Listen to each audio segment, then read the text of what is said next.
SunnyV2, the brutal decline of Jelly. I don't know who Jelly is. I never heard of him or her, you know what I'm saying?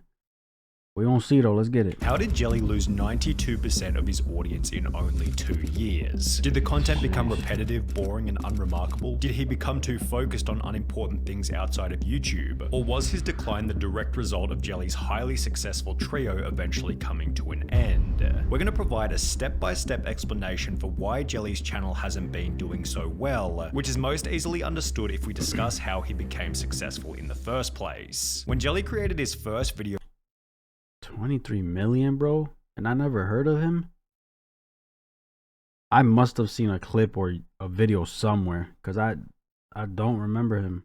on the 3rd of June 2014, he had already been making videos for around 3 years on 2 prior channels, and as a result he had already built up some fairly significant skills. For example, Jelly clearly understood the basics of branding, with almost every thumbnail featuring a clear element of green, which also helped Jelly to release his first line of merch only 3 months after beginning the channel. However, the point at which things began to get serious was when Jelly became 1/3 of what came to be known as the Robust Trio. In the beginning of the group, the only 2 significant members were Jelly and Quebblecop, who had already created a couple of viral uploads. It's me and Jelly, and we were playing on, like, this is crazy viral video. 14 million views. Quebblecop then explained that he and Jelly realized that they could go viral by simply having a fun time together, which became significantly easier after the That's fire.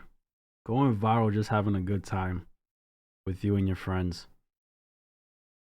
Hey, man. 2 announced that they were moving into a house together. Me and Jordy are checking out a place. This is the place where me and Jordy are hopefully gonna live. And while Jelly and Quebblecop were already getting insane views as a duo, it will be after adding a 3rd member that things began to get crazy. Slogo Man, or Slogo, appeared on Jelly's channel for the first time in a video titled Sailing with Monster Trucks, and after this video received an above average view count, Slogo became a regular part of the group. Since they played GTA 5 more than any other game, they'd collaborate and grow together in almost every single video. With Josh there was a much better chemistry. Jordy is always the one who's probably the best at the game. Josh is always the annoying one, and I'm always the one that rage quits. And I feel like that's a good chemistry. It works very well. Which resulted in Jelly reaching 1 million subscribers only 12 months after creating his channel. Yes!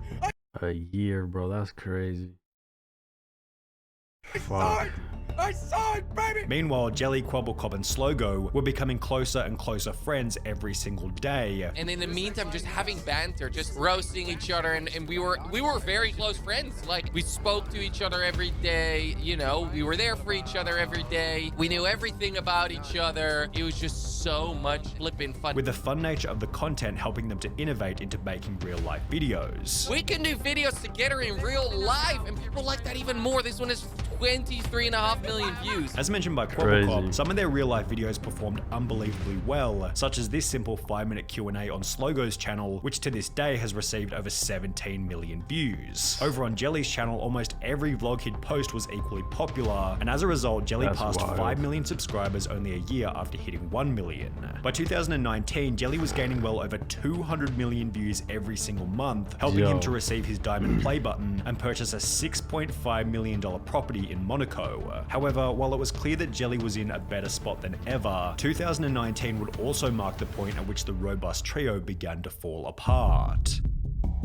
While Jelly and Slogo continued to collaborate on numerous different gaming videos, Quebblecop instead began to focus on reaction content and therefore began to appear in fewer and fewer of Jelly's videos. The Robust Trio was dissolving in front of everybody's eyes, but it didn't actually have all that much of an impact on Jelly's views, which if anything only continued to grow after Quebblecop left. By taking a quick look over Jelly's content at the time, we can see that he still had an abundance of different games to play. He was constantly innovating with new ideas, titles, and thumbnails. Plus, in January 2020, Robust became a trio once again. I think where I've seen him, because it's starting to hit me a little bit, I've seen him in a Mr. Beast Minecraft video, maybe.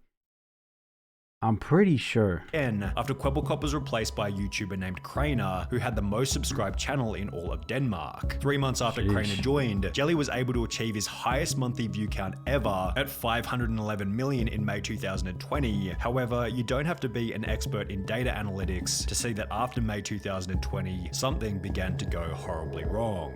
Now, we should begin by stating that there was unavoidably going to be some kind of decline from his 500 million view high point, as almost every gaming YouTuber was going through this same early 2020 viewership surge as a direct result of the pandemic. So if we ignore these views which had come about from people simply being at home, the real decline of Jelly began in early 2021. To cut Jelly some further slack, we should also highlight that Minecraft, Among Us, and GTA 5, the 3 main games that he was making videos on at the time of his decline, were well past their peak in popularity on YouTube, and therefore Well past their peak? I don't think so. Minecraft, Among Us, and GTA. Minecraft, I deny, because you had the SMP, you had Dream, you had all these creators playing Minecraft, right? Among Us was huge when during the time it first came out. Everybody was streaming Among Us. And then GTA, I can kind of agree, but then now we got GTA RP going crazy, which it is different, but it's still GTA. I don't know. I feel like Minecraft and Among Us, them things were going crazy regardless. Also highlight that Minecraft, Among Us, and GTA 5, the 3 main games that he was making videos on at the time of his decline, were well past their peak in popularity on YouTube, and therefore you could definitely make the argument that the first reason for Jelly's viewership decline was that people were simply getting bored of watching these games, which is a problem still faced by the gaming genre today. There haven't been any hugely popular game releases after Among Us in February 2021, which was basically the same month where Jelly's views began to decline. Therefore, the most popular games that Jelly can play are Roblox, Among Us, Minecraft, and GTA 5. Roblox was huge too. All of which are years beyond their peak in popularity. Jelly has clearly noticed this problem himself, judging from one of his tweets reading, "Can GTA 6 just be released already?" with a possible motive for this being that Jelly is tired of playing the same old games on his channel. This might also provide an explanation for why Jelly's content has become a lot more repetitive and far less innovative. Back when his views were exploding in 2019, Jelly was pushing the absolute limits in terms of ideas, thumbnails, and titles, which, as mentioned previously, was aided by the abundance of different popular games. These days, however, it feels as though Jelly isn't pushing these boundaries in the same kind of way. The ideas, thumbnails, and titles feel almost identical to where they were 3 years ago, but they're now being applied to less popular games. Then there's the problem of the content itself, which in all honesty just doesn't feel like there's that much effort going into it. Sure, the editing on each video is fantastic, but they give off the vibe that Jelly's just played some random game for 30 minutes, sent the footage off to his editor, and taken the rest of the day off. Now, I'm sure that this certainly isn't the case, but for some inexplicable reason, Jelly gives off the vibe that he isn't as committed to the content as he used to be, which is an absolute necessity for the growth of a channel. It's no coincidence that a creator like Mr. Beast is constantly going out of his way to reiterate that he wants to be doing YouTube for at least another decade. He's signaling to the audience that he's in it for the long run, and he knows that as soon as you stop committing to your YouTube channel, the audience will as well. Meanwhile, Jelly does the opposite to this by stating that he sees his own channel as being dead. I'm not on this list. Where on this list do I belong? I'd consider myself pretty dead. Hey, I consider myself to be in the dead category as well, all right? I'll chill with you over there. And to make things even harder for himself,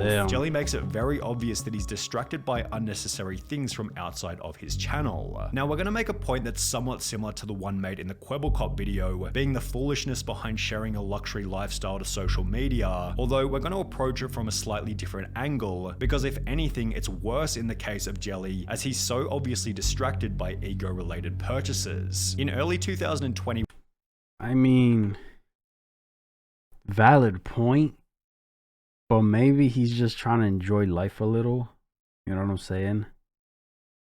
Because he has been grinding all these years, you know what I'm saying? So maybe he's just, all the income he's earned, maybe he's just enjoying it now, and people aren't really interested, you know what I'm saying? Or his viewers aren't really interested, but that could be the case as well, you feel me? As he's so obviously distracted by ego-related purchases. In early 2021, during the same time period where his views began to decline rapidly, Jelly announced that he'd purchased a $10 million boat. At the start of this summer, I actually ended up buying myself a nice boat. In the very same video, Jelly explains that he's also purchased a green Lamborghini Huracan. I also bought a Lamborghini To go with his already existing Lamborghini Urus, and in September 2022, Jelly posted another video explaining that he's bought an abandoned mansion, which looked as though it needed a fair bit of work and a lot of time away from being committed to YouTube. It's a bit of a mess. I didn't make the mess, okay? I just bought it like this. So why is this a problem? I see so many business people get burned, and what they do is they start making some money, and then their lifestyle just creeps and it grows into this massive hungry beast that then consumes them. And what you've got to True. 100%, bro. I feel like, and who knows, maybe he's losing the joy and the love for making content or gaming content, because he's still making videos, you know what I'm saying? But gaming content in general, people they switch their path, you know what I'm saying? Whether it's, you know, for him IRL content, or he just doesn't like making YouTube videos as much anymore, you know what I'm saying? Which is understandable, because it's understandable and it's normal, you know what I'm saying? He's been grinding, and he fell out of love with it, you know what I'm saying? That can happen to Mr. Beast as well, you feel me? He can claim now that, oh, I love doing videos, it's all I want to do, this and the third. But who's to say tomorrow he'll just be over it, you know what I'm saying? You got to think about it that way as well. be very careful with is you can't let the byproducts of your thing distract you from your thing.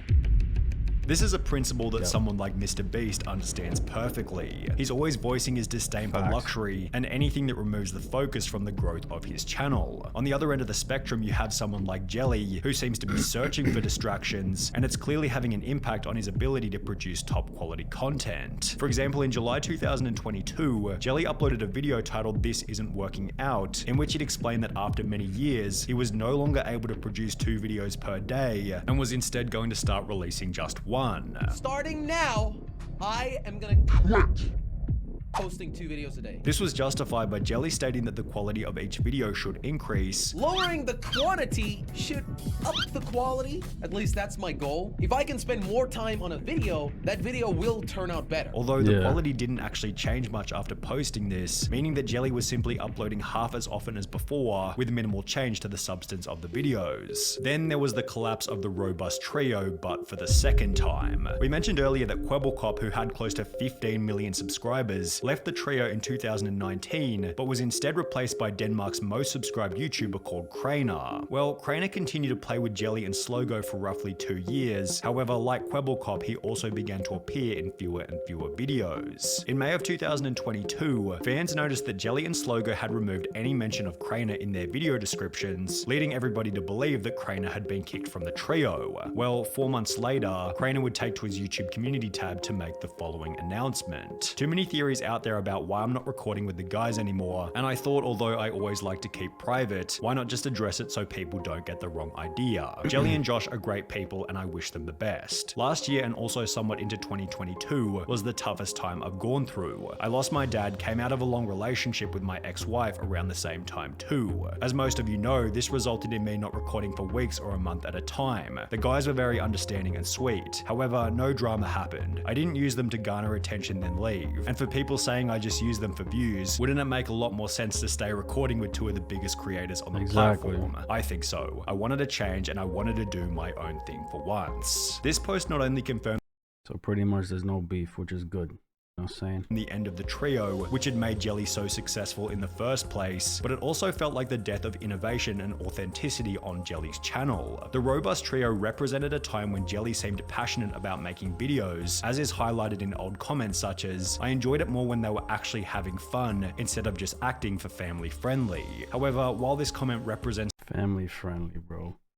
That whole family friendly shit, man, can really take away from somebody being themselves in front of a camera making content, you know what I'm saying? all these rules and regulations and policies that YouTube is dropping is really holding back a lot of creators, bro. Everybody you see can't or choose not to be themselves 100%. You feel me? And it sucks. It really sucks. Because this is like, you know, this is their means of living. This is how they make their money. This is how they pay their bills and feed themselves and their family.